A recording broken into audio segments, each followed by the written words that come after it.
نیت صاف ہو تو نصیب بھی بدلنے لگتے ہیں۔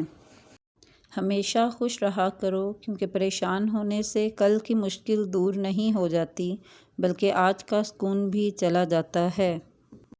اگر دوستی اللہ سے ہو جائے تو پھر لوگوں کے پیچھے بھاگنا نہیں پڑتا۔ جب عرش والے کی طرف سے ہاں ہو تو فرش والوں کی تمام سازشیں بیکار جاتی ہیں۔ جو تمہاری خاموشی سے تمہاری تکلیف کا اندازہ نہ کر سکے، اس کے سامنے زبان سے اظہار کرنا صرف لفظوں کو ضائع کرنا ہے۔ کتنی دلچسپ بات ہے نا، سمندروں کا مالک بس ایک آنسو سے محبت کرتا ہے۔ اپنی آواز اونچی مت کرو، اپنی دلیل کو بہتر کرو۔ کسی کے لیے سکھ ڈھونڈنے والے کی ذات پر سکھ آسمان سے برستے ہیں۔ قدر کرنا سیکھ لو، نہ ہی زندگی بار بار آتی ہے اور نہ ہی لوگ۔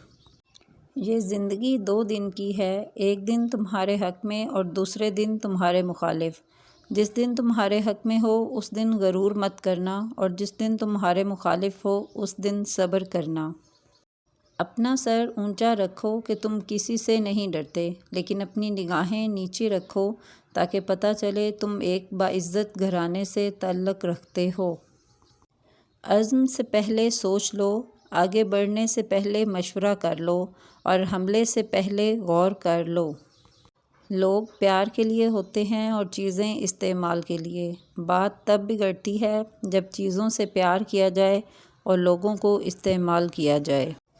شہد کے سوا ہر میٹھی چیز میں زہر ہے، اور زہر کے سوا ہر کڑوی چیز میں شفا ہے۔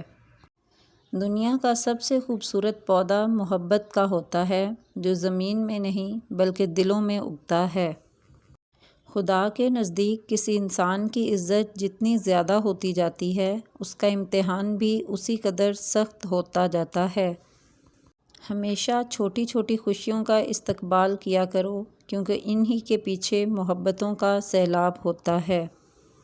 زبردستی عزت نہیں کروائی جا سکتی، عزت کروانے کے قابل ہونا پڑتا ہے۔ حال پوچھ لینے سے حال ٹھیک نہیں ہو جاتا، بس ایک تسلی سی ہو جاتی ہے کہ اس دنیا کی بھیڑ میں کوئی اپنا بھی ہے۔ اگر آپ کا ضمیر اور نیت صاف ہے تو اس بات سے کوئی فرق نہیں پڑتا کہ کوئی آپ کو اچھا کہے یا برا۔ آپ اپنی نیت پر جانچے جائیں گے، دوسروں کی سوچ پر نہیں۔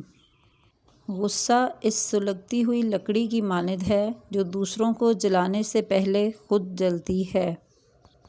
ایسی خوشی سے بچو جو دوسروں کو دکھ دینے سے حاصل ہوتی ہو۔ تجربہ انسان کو غلط فیصلے سے بچاتا ہے، اور تجربہ غلط فیصلے سے ہی حاصل ہوتا ہے۔ رشتوں کی خوبصورتی ایک دوسرے کی باتوں کو برداشت کرنے میں ہے۔ بے عیب انسان تلاش کرو گے تو اکیلے رہ جاؤ گے۔